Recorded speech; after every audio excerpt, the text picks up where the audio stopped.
Sejak Anies Baswedan gagal mencalonkan gubernur di Pilkada Jakarta 2024, kini muncul gerakan di media sosial. Diduga gerakan itu digalang oleh para pendukung Anies sebagai bentuk kekecewaan karena jagoannya tidak maju di Pilkada Jakarta. Ramai gerakan bertema Anak Abah Tusuk 3 Paslon. Tusuk 3 paslon bermakna golput, sementara nama Anak Abah diasosiasikan sebagai pendukung Anies Baswedan di Jakarta. Sejumlah pihak menyebut pendukung Anies cenderung apatis dan tidak menghujat salah satu paslon tertentu. Jika ada salah satu paslon yang merangkul Anies, bisa jadi masih terbuka peluang untuk merebut hati para pendukung. Namun hingga kini, Anies belum memutuskan untuk memihak salah satu paslon. Ya, melonjaknya gelombang golput dalam Pilkada 2024 dapat berdampak serius terhadap legitimasi pemenang. Akankah ini menjadi batu sandungan bagi para paslon untuk meraup suara? Tim TV One mengabarkan.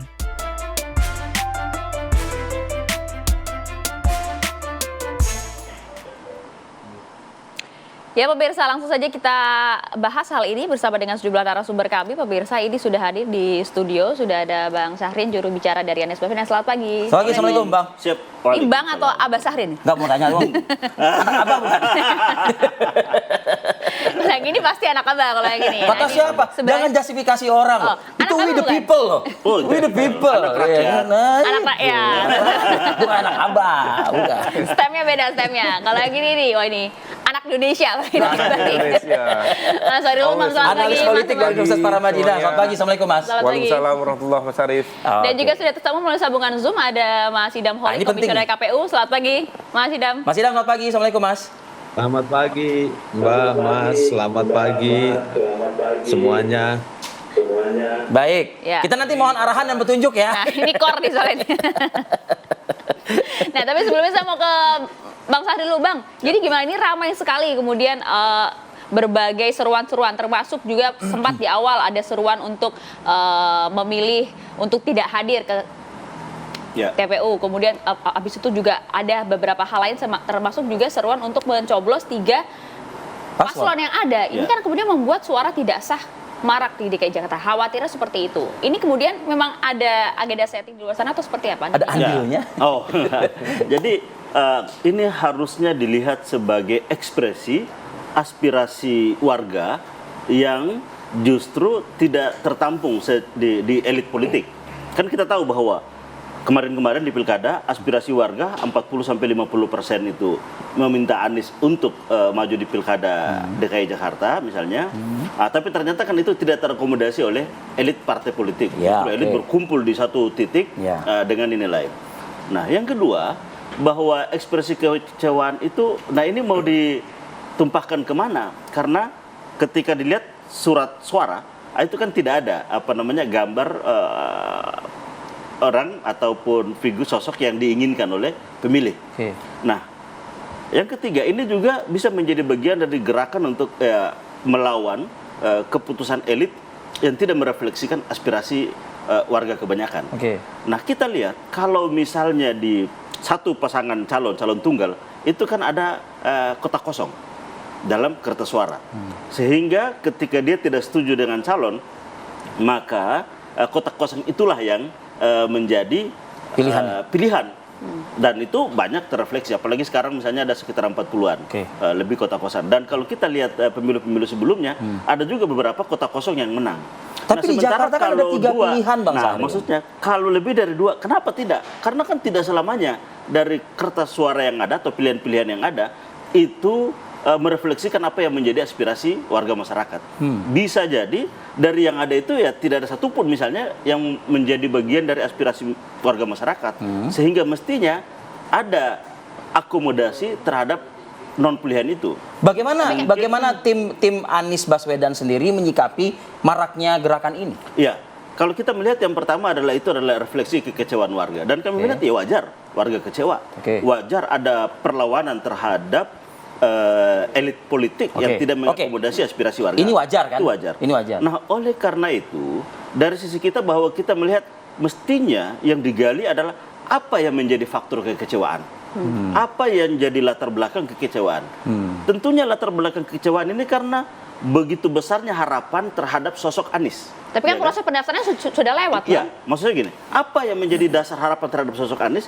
Karena sosok Anies selama bertugas menjadi gubernur, nah kita melihat bahwa banyak hal yang telah dilakukan untuk paling tidak misalnya terhadap orang yang lemah, orang yang kecil, Ya. perkampungan, Ya. yang kita tahu masih masalah misalnya Kampung Bayam. Bayam. Ya kan, kampung-kampung yang lain misalnya. Nah ini kan refleksi itu mereka bahwa kekecewaan terbesar itu adalah ketika Anies tidak maju. Tapi kan sistem perpolitikan di tanah air kita itu kan membatasi 5 tahun 2 periode kan begitu, Bang. Iya, iya maksudnya adalah Nggak terkesan nih gerakan ini kayak mau seumur hidup nih kayaknya kalau bisa Anies aja bukan, begitu bukan. ibaratnya. Maksudnya begini. Kenapa saya melihat bahwa harus Sampai dilihat nggak bisa apa pindah yang ke yang kira-kira calon lain gitu menjadi loh. refleksinya. Nah, refleksinya mestinya adalah bahwa apa yang menjadi harapan terhadap Anies, nah para calon-calon ini harus bisa menjawab. Itu poinnya itu kan? mestinya. Oh, nah, oke. apa itu? Misalnya satu program-program untuk warga. Oke. Orang yang tidak mampu bisa sekolah misalnya. Ya, ya. Mahasiswa yang tidak mampu Ya. bisa dengan KJMU misalnya. Ya, ya. Untuk lansia, untuk pekerja. Ya. Untuk rumah-rumah misalnya yang kepemilikan di bawah 2 miliar Ya. bebas pajak PBB. Nah, itu kan program-program Ada nggak di untuk 3 rakyat. paslon ini? Nah, di PJ Gubernur yang sekarang kan banyak hal yang dikurangi dari program-program warga Tapi tersebut. PJ Tapi Gubernur kan nah, tidak itu ikut dalam dia. konsultasi. Bukan, maksud saya artinya bahwa kerinduan untuk mengembalikan Anies itu penting. Nah, mestinya calon-calon yang ada ini Melanjutkan itu. harus memastikan bahwa apa yang telah dilaksanakan oleh Anies itu dijamin untuk Sudah kok ada Itu dia, pernyataan. sudah ada. Nah, Siap melanjutkan kok, Bang. Nah, itu kan perlu dilihat kan. Oke. Satu, apakah memang ini hanya sekedar ucapan gitu kan, ataukah ini benar-benar konkret terrefleksi dalam komitmen. Nah, kita lihat. Nah, Oke. untuk itu kita ingin membangun sebuah tradisi politik di mana kepentingan masyarakat ini terkontrak dengan calon. Sehingga kayak dulu misalnya masyarakat warga beberapa kampung tidak bisa berusaha oleh Anies Baik, Bang. dibuat kebijakan sehingga mereka punya kakak, punya Oke. untuk bisa berusaha kembali. Iya. Oke. Kalau itu hal yang wajar katanya ini bentuk kekecewaan. Tapi Mas Umam punya pandangan yang berbeda tidak soal ini? Usai Dijawabnya jeda. nanti ya, sesaat lagi usai jeda. Oke, sudah mulai bergerilya ke warga-warga Jakarta Iya. gitu ya. Mas Umam, melihat hal ini, kalau kita tahu kan hak pilih itu kan merupakan hak dari setiap masyarakat, para pemilih gitu. Tapi di satu sisi mereka juga berhak juga untuk memberikan hak pilihnya atau tidak. Tapi bahaya juga kalau kemudian seruan ini cukup masif terjadi nanti pada saat Pilgub Jakarta. Anda melihatnya seperti apa? Ya, tadi disampaikan bahwa di dalam sistem kepemiluan di Indonesia dan demokrasi secara umum bahwa memilih itu adalah hak. Artinya ya bisa memberikan hak, bisa tidak memberikan hak.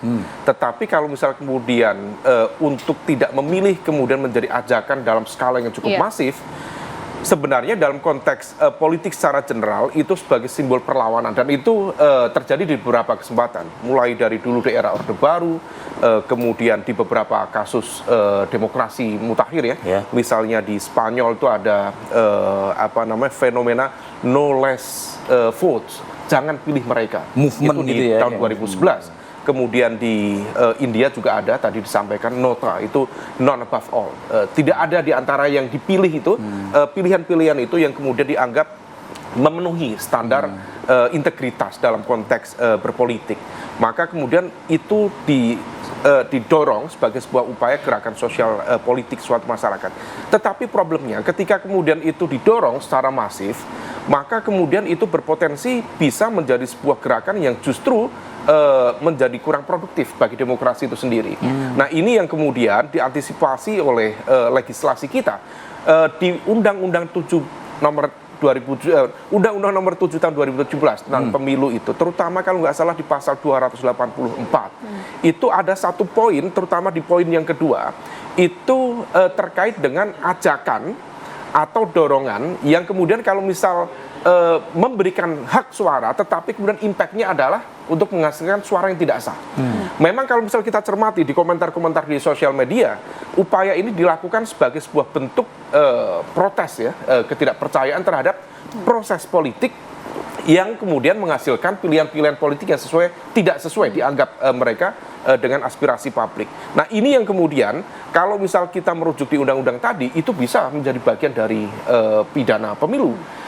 Bahkan kalau misal Bisa kita dipidana nih? bisa menjadi pidana dengan beberapa syarat. Misalnya kalau misal dirujuk ke pasal 515 di Undang-Undang Pemilu juga, maka ajakan semacam itu yang dilakukan satu dalam konteks ajakan pada hari H pencoblosan, kemudian ajakan itu menggunakan mekanisme transaksional baik dalam bentuk uang atau materi lainnya, itu bisa kena pidana 3 tahun penjara dan denda sekitar 36 juta. Nggak terlalu besar, tetapi sebagai sebuah efek jerah dan Tapi ada juga efek jerahnya, political warning itu cukup penting untuk dipertimbangkan. Nah, terlepas dari itu, maka ini kemudian harus dikaji lebih detail. Kalau misal kemudian ini sebagai sebuah simbol perlawanan, ya itu sesuatu fenomena politik pada umumnya. Ya. Tetapi kalau misal kemudian ajakan ini menjadi semakin masif, menjadi cukup berdampak pada kredibilitas hasil pemilu, saya pikir ini juga harus diantisipasi oleh semua pihak. Sebelum ke KPU, saya ingin tegaskan lagi ke Mas Umam kalau gitu. Seharusnya apa yang harus dilakukan oleh seorang Abah Anies Baswedan terkait dengan maraknya masifnya gerakan ini gitu loh. Anies Baswedan adalah sosok yang negarawan, kita yakin itu kan. Dan juga tokoh juga yang cukup bisa menyerap seluruh aspirasi kan seharusnya begitu. Tadi sudah disampaikan oleh fatwa dari Abah Syahid bahwa barangkali yang melakukan itu salah satunya adalah sebagai sebuah bentuk simpati terhadap misalnya Mas Anies dan juga ekspresi kekecewaan. Tetapi bagaimanapun juga proses politik tidak selalu bisa menghadirkan sebuah pilihan yang ideal, tidak bisa menghadirkan sesuatu yang sesuai dengan ekspektasi publik. Tetapi itulah realitas politik. Yang bisa dilakukan adalah setidaknya bagian dari upaya pembentukan local good governance tadi. Pilihan-pilihan kebijakan yang sekiranya masih cukup penting dan relevan, ada baiknya kemudian dititipkan kepada salah satu kandidat tertentu dan saya pikir kalau misal kemarin Mas Anies di fase akhir cukup dekat dengan PDIP, kenapa tidak misalnya pilihan-pilihan kebijakan itu dititipkan kepada misalnya kandidat dari PDIP, Pak Pramono dan juga Rano Karno misalnya, sebagai bentuk perlawanan secara simbolik terhadap kekuatan politik. Anda melihatnya justru malah ini gerakan justru malah diakomodir begitu oleh kubu Anies Baswedan. Harus bersuara tidak sih Anies dengan gerakan ini? Nah, kalau misal dalam konteks PDIP sendiri tentu sangat berharap Anies memberikan dukungan kepada kandidat dari PDIP. Tapi untuk Anies secara personal. Tetapi kalau misal dari Anies secara personal tentu ada pilihan-pilihannya. Bahwa kemudian ini dikapitalisasi sebagai sebuah simbol perlawanan sekaligus dukungan moral politik terhadap nama Anies Baswedan, yaitu bagian dari sebuah realitas politik. Tetapi dalam konteks pembangunan demokrasi yang ideal dan juga upaya untuk menghadirkan tadi tata kelola pemerintahan yang baik di tingkat lokal, memang ada baiknya aspirasi-aspirasi kemudian disalurkan melalui kanal-kanal yang memang sudah tersedia. Oke, itu dia. Mas Idam, kalau menurut Anda bagaimana? Sah-sah saja kalau dalam konteksnya hak pilih begitu ya. Tapi kalau dalam konteks hasil pemilu kan takutnya mempengaruhi kredibilitas dari hasil. Ini kalau lama-lama dibiarkan jadi bola es, repot juga KPU. Wah, itu dia. Gimana, Bang? Ya, pertama saya ingin menyampaikan bahwa we are voters. Kita ini semua pemilih. Baju baru lagi nanti nih. Ya, karena untuk menjadi pemilih ini nggak mudah. Ya, untuk menjadi pemilih ini perlu effort yang luar biasa. Kita mesti ingat bagaimana negara ini prosesnya berdiri, bagaimana undang-undang dasar ini dirumuskan. Kita mesti ingat bahwa negara ini berdasarkan kedaulatan rakyat. Dan kita bandingkan dengan negara lain yang hari ini masih berjuang agar bisa menyelenggarakan pemilu. Terus kita, negara yang sedang bertransisi menuju pematangan demokrasi, tiba-tiba melakukan gerakan untuk tidak memilih atau menginvalidkan suara. Saya pikir ini udah keluar dari nalar sehat. Ya, dan apa yang tadi disampaikan oleh beliau bisa mengarah pada tindak pidana, itu benar sekali. Dalam Undang-Undang Pilkada itu ada pasal 187A, Undang-Undang nomor 10 tahun 2016 ayat 1, jelas itu ketentuan pidananya. Ya, dan saya memaknai warga negara yang baik adalah warga negara yang menggunakan hak pilihnya. Ya, kalau bicara persoalan superlatif, komparatif, positif, mana yang terbaik, lebih baik atau biasa saja, itu dalam studi etika tuh ada yang namanya minus malum gitu. Dan dalam studi psikologi kalau orang merasa paling hebat, wah itu tanda-tanda itu harus dianalisis itu kejiwaannya.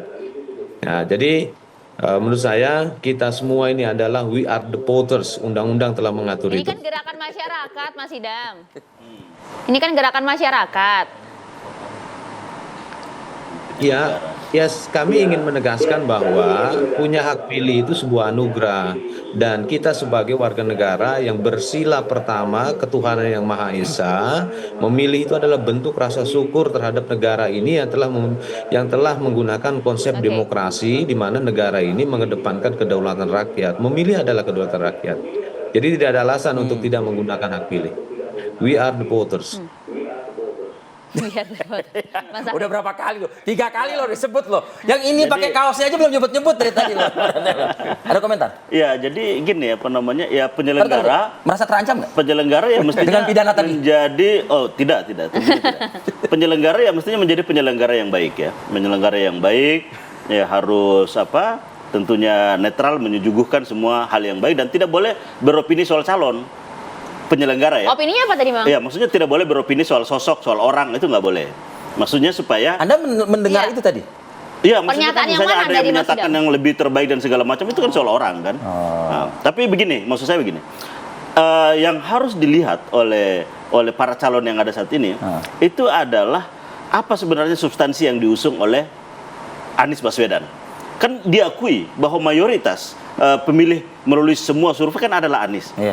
Nah sehingga kan yang harus dilihat adalah apa sebenarnya substansi yang diusung oleh Anies. Nah substansi yang diusung oleh Anies dalam bentuk agenda itu adalah membesarkan yang kecil tanpa mengecilkan yang besar. Artinya adalah mengangkat yang lemah, ya kan? Ini yang selama ini yang dibangun. Nah mestinya para calon-calon ini agenda itulah yang mestinya diyakinkan Sudah kepada nggak pemilih. dilihat Meraup oleh Bang suara Sarin? anak Ya, abah sudah ini. nggak dilihat itu oleh Nah. Bang Sarin tuh? Enggak, kan ini pemilih. Kan kita bicara pemilih. Kalau Nggak, artinya Anda kan bisa dong mengajak mereka-mereka ini yang ada di gerakan ini begitu kan? Oh iya, tentunya ada komunikasi soal itu. Nah, yang kedua adalah betul tadi komunikasi Mas Anies dengan partai politik, dengan PDI Perjuangan sudah sangat bagus.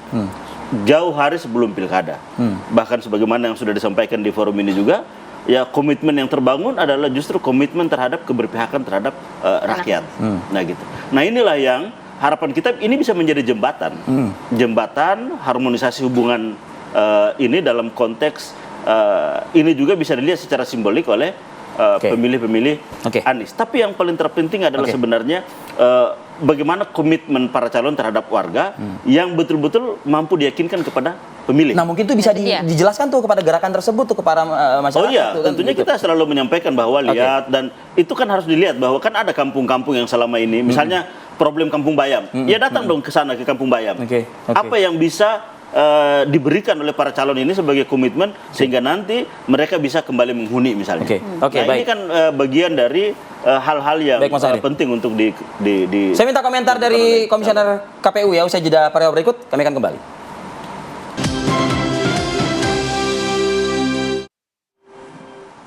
Oke, lanjut lagi kita diskusi kita pada pagi hari ini. Saya ingin ke Komisioner KPU RI, Mas Idam Holik. Mas Idam, tanggapan Anda dari pernyataan Bang Syahrin tadi yang menyebutkan KPU seharusnya netral. Bang Syahrir ini orang baik ya, jadi saya nggak boleh menyakiti orang baik. Jadi kalau ada kalimat saya yang tidak tepat, saya minta maaf Bang Syahrir. Dan saya tahu pada ujungnya Bang Syahrir ini mengingatkan tentang arti penting demokrasi, arti penting pilkada, arti penting suara ya. Dan nanti saya yakin Bang Syahrir ini akan mengingatkan tentang arti penting datang ke TPS. Itu keyakinan saya dan menggunakan hak pilih dengan tepat. Anda yakin itu, Mas Idam? Makasih Bang Syahrir udah coba menjadi pemantik diskusi ya tentang arti penting suara. Nah, soal pidana tadi, apakah ini sudah masuk ke ranah pidana dan KPU bisa menindaklanjuti pidana ini? Makin masif gerakan ini. Undang-undang memberikan kewenangan atributif kepada Bawaslu untuk melakukan penegakan hukum atas pasal 187A ayat 1 Undang-Undang nomor 10 tahun 2016. Kami sebagai KPU tentunya tidak punya kapasitas bicara tentang penindakan pelanggaran dalam pilkada. Ya nanti kita berikanlah kita tunggu saja Bawaslu seperti apa berkomentar ya. Ya, saya melihat bahwa Bang Syahrir ini baik memantik kita untuk melihat arti penting suara. Oleh karena itu suara kita gunakanlah dengan tepat, dengan penuh makna. Jadi beliau ini memantik kita untuk mendiskusikan tentang meaningful participation atau partisipasi yang bermakna. Seperti itu Bang Syahrir ya. Oke. We are Nah, the dari voter, KPU Bang sendiri Syahrir. menyikapi gerakan atau eskalasi massa yang kita melihatnya ada potensi nih ya, semakin besar begitu. Bagaimana KPU menyuarakan ajakan begitu, terutama mungkin langsung ke Anies Baswedan itu gitu dia. loh misalnya. Ya, yang jelas gerakan atau ajakan untuk tidak menggunakan hak pilih atau membuat hak pilih atau suara menjadi invalid itu ada tidak sekedar pada perilaku nir-etis atau unethical behavior atau unethical movement, tapi bisa mengarah pada tindak pidana. Saya yakin yang dimaksud Bang Syahrir itu beliau ingin memantik pada kita diskusi tentang meaningful participation atau partisipasi dengan penuh makna. Suara itu sangat bernilai ya, dan saya sih belum mendengar Bang Syahrir selama ini golput, belum pernah mendengar saya. Bang Syahrir sendiri pasti ke TPS itu kalau pada saat pemilu, benar Bang ya? Seperti itu. Silakan Bang Syahrir. Betul, Bang. Meaningful participation. Nah itu tadi ya kuncinya itu. Bahwa bagaimana partisipasi itu bermakna. Kan warga ini kan punya harapan-harapan. Harapan-harapan itu terrefleksi dalam bentuk partisipasi. Politik itu adalah kontestasi untuk memilih yang terbaik. Gitu kan. Nah sehingga tentunya memang betul bahwa ketika semua yang pilihan yang ada, ya harus dipilih yang kalaupun tidak ada yang terbaik, yang paling kecil mudaratnya, kan begitu hukumnya itu kan. Nah untuk itu maka semua ini kan ada tahapan-tahapannya, ada fase-fasenya. Nah saat ini kan kandidat juga belum masa kampanye, jadi kan tidak patut juga mengkampanyekan siapapun. Yang Paling kedua, tidak maksudnya maksudnya si Bang Idam adalah paling tidak Anies Baswedan menyuarakan untuk masyarakat berpartisipasi Oh, dalam udah pemilu, pasti. gitu loh. Ini kan harus akan tidak seperti itu. pasti harus berpartisipasi. Semua warga masyarakat dengan hak memilih harus melakukan hak itu. Karena kalau tidak memilih yang terbaik, maka yang jahat yang akan terpilih, kan begitu. Nah untuk Memilih itu, dengan cara yang benar artinya, jangan pasti. kemudian suaranya nggak sah. Enggak dong, kan harus sah. Nah untuk harus sah kan berarti kan ada pilihan-pilihan yang tepat. Nah tentunya siapa pilihan yang tepat? Nah inilah yang harus ada jelas kriteria-kriteria untuk memilih yang tepat. Nah jadi kami melihat bahwa justru tahap ini itu adalah tahapan di mana para calon meyakinkan kepada warga bahwa apa yang telah dilakukan oleh Anies, mereka memiliki komitmen dan memastikan bahwa itu akan dilaksanakan. Nah kalau itu bisa terjawab, kami sangat yakin bahwa itu akan menjadi bagian dari jembatan. Dan seorang Anies Baswedan tentu akan menjadi tokoh negarawan yang akan mengajak kan tentunya kan? Oh ya, Anies Baswedan tidak akan menghimbau atau mengajak untuk golput, itu satu. Tapi mengajak untuk memilih salah satu pasangan calon mungkin tidak? Ya, Anies Baswedan kan punya Menentukan pikiran-pikiran, punya gagasan-gagasan terhadap siapa calon yang terbaik. Untuk mendapatkan calon yang terbaik, yang saat ini ada kan 3. Nah, di antara 3 ini, mana kira-kira yang dianggap, yang dilihat, memiliki komitmen untuk melaksanakan berarti apa nanti saja pada saat sesi debat kandidat calon gubernur, panelisnya Anies Baswedan. Mas Umam, ini gerakan apa nih Mas Umam? Anda melihat sinyal-sinyalnya arahnya ke untuk memaintain apa nih, untuk eskalasi suara yang begitu besar gitu atau seperti apa? Memang cukup beragam ya. Kalau misal kemudian ini dilakukan, ya sebenarnya begini, meaningful participation itu juga mensyaratkan adanya meaningful aspiration. Nah, meaningful aspiration itu yang kemudian juga harus dicerna bahwa dalam proses politik itu juga seharusnya tidak memfait accompli masyarakat, memfait accompli para pemilih. Nah, maka kalau misal kemudian ada gerakan semacam ini, bisa saja ini sebagai sebuah simbol ketidakpercayaan publik terhadap proses politik yang terjadi. Karena ini basisnya adalah trust. Trust terhadap penyelenggara pemilu dan trust terhadap penyelenggaraan pemilu. Nah, kalau misal kita cermati, itu apa sih inginnya itu? Nah, salah satu yang dikampanyekan itu kan mencoblos semua pasangan calon. Kenapa? Karena itu sebagai sebuah upaya untuk menghilangkan potensi-potensi penyalahgunaan surat suara yang kalau misal tidak mencoblos, golput, nggak datang ke TPS, itu surat suara kosong bisa dimainkan oleh kekuatan-kekuatan tertentu. Nah, maka kemudian ini bisa dimaknai sebagai sebuah upaya barangkali simbol perlawanan, tetapi lagi-lagi apakah ini akan menghasilkan meaningful election atau tidak? Kalau misal ternyata tidak, Kan goalnya kan adalah election yang berkualitas gitu loh. election yang berkualitas. Nah, oleh karena itu yang bisa dilakukan ya memang ada baiknya suatu saat Mas Anies memberikan statement Itu. terkait dengan positioning seperti Ya. apa, termasuk tadi ide gagasan mana yang memiliki kedekatan lebih kuat dan asosiatifnya tadi itu ya lebih dekat dengan yang mana, maka itu kemudian bisa memberikan arah dalam konteks mendorong memberikan dukungan kepada salah satu kandidat yang sah. Dan nanti Anda melihat hasilnya ujungnya akan legitimate. seperti itu, Mas? Bisa saja seperti itu, barangkali kalau misal tadi Bang Syahrin nyampaikan, wah ini bagian dari upaya untuk memaintain saham politik Itu dalam dia. tanda kutip. Karena bagaimanapun juga ya diakui bahwa Mas Anies punya basis pemilih loyal, Ya. dan kemudian dengan tidak hadirnya Mas Anies dalam proses kontestasi juga menjadi sebuah catatan tersendiri. Maka dalam konteks ini ya barangkali ini bagian dari upaya untuk negosiasi dan membuat seorang Anies Baswedan tetap relevan dalam tanda kutip dalam proses kontestasi tanpa namanya. Oke. Itu yang membuat hingga saat ini Anies Baswedan Ya. belum bersuara dengan Jadi seruan ini, Mas? gini, kita tahu Memaintain bahwa saham politik ternyata untuk negosiasi. Kalau kita tahu bahwa proses sebelum masuk di pemilihan warga seperti yang ada saat ini, kan sebelumnya kan di partai politik. Ya. Dan di partai politik kan kita lihat bahwa terbangun sebuah tradisi baru yaitu politik tanpa negosiasi. Iya kan? Di elit ini. Ini saya punya calon, kebijakannya harus ikutin nih. Kalau nggak ikut, ya udah minggir. Nah, justru ini tahapan ini harus mulai dibangun politik dengan negosiasi, mungkin musyawarah, ya kan? Ada perbincangan-perbincangan di antara semua. Harus diakui bahwa biar bagaimanapun Anies memiliki ketokohan yang cukup kuat di Jakarta ini. Nah, untuk bisa meyakinkan itu, nah itu tadi satu terhadap warga. Yang kedua, ada juga komunikasi yang harus dibangun di antara tokoh-tokoh ini. Baik. Nah, sehingga apa? Sehingga apa yang menjadi harapan warga itu juga mereka melihat bahwa oh ini ada jaminan bahwa ini apa yang menjadi dirasakan oleh kita sebagai warga di Jakarta, warga yang lemah ini. Nah, ini ada yang bisa menjadi faktor yang berkuat. Yang kedua, bagi penyelenggara pemilu, nah ini juga menjadi tantangan tersendiri untuk membangun pemilu yang berkualitas. Pasti. Nah, dan yang ketiga adalah bagi DPR dan juga para pengamat dan para peneliti Ikut juga. ini juga harus melihat bahwa ada aspirasi yang tidak mampu diserap oleh calon-calon yang ada. Nah, di mana menyalurkan aspirasi ini gitu. Oke. Nah, itu. Ini himbauan kepada pengamat. Singkat. Memang terkait dengan konteks itu, kalau misal memang ini adalah sebuah ekspresi kesadaran politik, tentu ini sesuatu yang sah. Nah, tadi kalau misal kemudian mengarah pada tindak pidana pemilu dan sebagainya, dalam konteks tertentu ini harus hati-hati. Jangan sampai kemudian ini bisa diancam pidana pemilu, belum tentu. Pidana pemilu itu bisa kemudian diterapkan dalam konteks ini kalau misal satu ajakan secara masif dilakukan di hari H dan ada mekanisme transaksional yang dilakukan.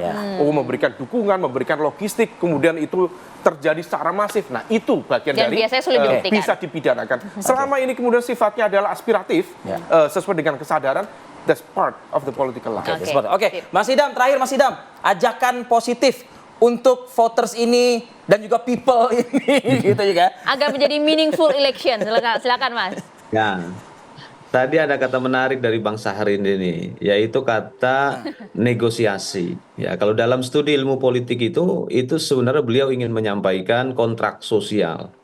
Dan meaningful participation itu tidak akan terwujud kalau kampanye tidak pernah dimaknai sebagai kontrak sosial.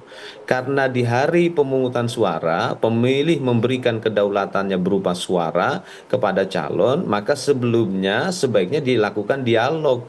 Jika misalkan Anda terpilih menjadi kepala daerah atau wakil kepala daerah, program pembangunan apa yang bisa diperjuangkan? Itu yang saya maknai. Jadi sebenarnya Bang Syahrir ini menurut saya bagus ya. Beliau ini memantik kita untuk coba melakukan kontrak sosial ya, dan tidak ada meaningful participation tanpa kontrak sosial, karena pada dasarnya kedaulatan rakyat yang diberikan di TPS itu sifatnya pinjaman yang suatu hari bisa aja dialihkan ke kandidat lainnya ataupun ke tempat lainnya seperti itu. Nah, ini pentingnya bagi Baik. kita ya untuk coba membangun demokrasi yang rasional. Jadi saya melihat apa yang disampaikan Bang Syahrir tentang kata negosiasi macam-macam itu positif untuk membangun demokrasi Itu yang positif lah, rasional alhamdulillah ya. di mana Alhamdulillah positif, kampanye karena voters berbasiskan itu adalah pada people kontrak sebetulnya. sosial. Gitu Itulah ya. meaningful participation. Iya. Harapannya sebenarnya Bang Syahrir tadi membaca judul kita ya pada pagi hari ini. Iya, iya, iya, iya. Oke, terima kasih Mas Terima Idam kasih, Holik, Bang Syahrir. Mas Terima kasih. Umam, terima kasih. Bang Idam, Syahrir, terima kasih banyak. terima Terima kasih. kasih Bung Oke. Idam. Terima kasih Bang Syarif. Kami akan jeda terlebih dahulu pemirsa. Saat lagi Apa Kabar Indonesia Pagi akan benar. kembali untuk Anda. Sesaat lagi.